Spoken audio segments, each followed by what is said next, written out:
Nous allons voir un nouveau tutoriel, donc toujours dans notre chapitre des modes de saisie.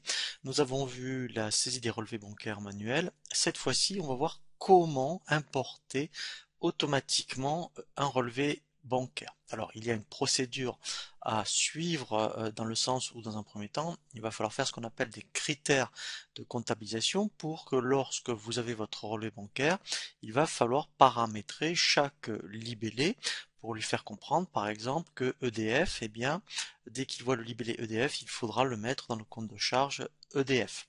Alors, on va d'abord, en fait, dans un premier temps, eh bien, ici, donc, dans les paramètres, et dans les paramètres, on va aller dans données complémentaires, et ici, on va prendre trésorerie. On a une option qui s'appelle critères de comptabilisation. Alors, moi, j'en ai fait deux.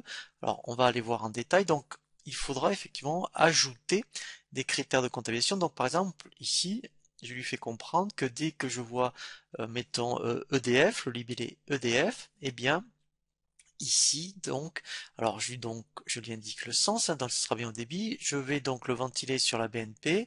Et ici, je lui indique, eh bien, les comptes que je veux prendre en compte. Donc là, dès qu'il verra le libellé EDF, eh bien, il m'affectera le compte 606.11 et la TVA déductible. Donc ça, c'était pour une charge, et j'ai fait la même chose pour un produit où là, eh bien, donc, dès que je vois, mettons, un règlement Durand, par exemple, eh bien, donc, dès qu'il verra le libellé Durand, il va donc me l'affecter à la BNP, donc là, ça sera au crédit, et là, il va me ventiler un compte de produit, le 706, si c'est une formation, et le TVA collecté. Donc, effectivement, hein, il y a un gros travail de mise en place. Il faut prendre le premier relevé bancaire et regarder tous les libellés. Et à partir de là, ici, vous allez le programmer. Sachant que on peut après programmer des libellés en cours de route, ce qui est normal, puisque tous les mois, il peut y avoir, je dirais, des opérations un petit peu différentes, et systématiquement, on peut lui faire intégrer en cours de route. On n'est pas obligé de revenir ici pour donc le faire. Ici, en fait, hein, je vous conseille de regarder, ben, mettons, allez, un trimestre donc de relevé bancaire et vous checkez vraiment tous les opérations que vous voyez apparaître. Et donc sur 3 mois, par exemple, hein, vous allez voir, je dirais, les opérations qui reviennent régulièrement. Donc là, vous allez les programmer. Donc là, vous aurez peut-être 95% du travail qui est fait. Et effectivement, eh bien, vous allez voir que quand il y a des opérations qu'il ne connaît pas, en fait, hein, il va vous les afficher sur le relevé, mais il ne va pas les intégrer. Et on définit ce qu'on appelle un critère de comptabilisation. Donc ça, c'est vraiment la première chose à faire. Après, eh bien, effectivement, il va falloir importer votre relevé et faire ce qu'on appelle un mappage, dans le sens où il faut lui faire comprendre, hein, que les colonnes de BP par rapport à votre relevé. Donc, en fait, on va le faire directement quand on est donc ici dans l'option trésorerie. On reprend donc le relevé bancaire. Donc là, je fais relevé bancaire, je fais ajouter.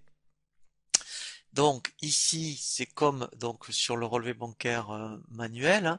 Alors je vais refaire, mettons, octobre. Donc là, c'est la date de l'ancien solde, ce sera le 30 septembre. Date du nouveau solde, ce sera le 31. J'indique là, toujours pareil, un ancien solde. Donc là, je vais changer. Voilà, nouveau solde. Donc ça, hein, c'est vraiment ce que vous voyez sur le relevé, hein. Voilà. Et ensuite, eh bien, effectivement, il va falloir importer votre fichier. Donc, vous allez dans l'option plus d'action et vous avez un import paramétrable. Alors, par contre, vous n'aurez rien à faire effectivement si l'import que vous faites, hein, est déjà dans le format, hein, donc ici proposé. Sinon, eh bien, ici on prend import paramétrable, donc vous importez donc depuis le site de la banque un fichier TXT. Et ici, en fait, hein, eh bien, on va faire un import. Donc, on le fait une fois, le mappage, et puis après, il le prendra en compte tous les mois. Je fais suivant. Je vais donc ici aller chercher donc mon fichier. Donc moi, j'en ai pris un. Donc, en mettant ici en fichier TXT. Alors, moi, vous voyez, quand on l'a déjà fait, après, vous voyez, il le garde systématiquement, hein. Donc après, vous voyez, on n'a plus qu'à appeler le tracé et après il le fera tout seul. Donc là, on va considérer qu'on l'a jamais fait. Ici, donc je fais suivant. Voilà. Donc il n'y a pas beaucoup d'opérations, hein. C'est un petit fichier que j'ai simulé. Donc là, en fait, il me dit voilà donc eh bien les opérations que je vais importer. Je fais suivant.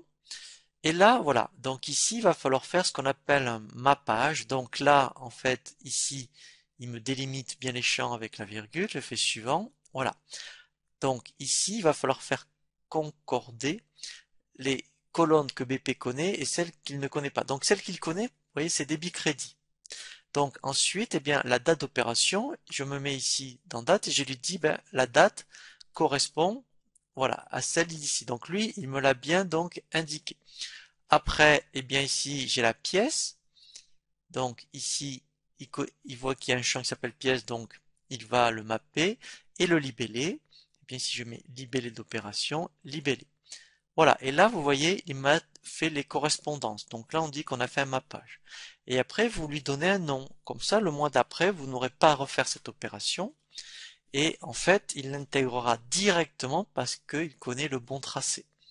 Je fais suivant et lancer. Voilà, vous voyez ici, il me dit qu'il a bien créé 2 enregistrements. Je fais fermer. Donc là, il me l'a bien importé. Maintenant, eh bien effectivement, je vais faire appliquer les critères.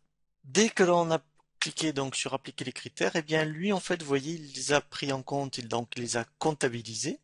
Il n'y a plus qu'à faire donc enregistrer.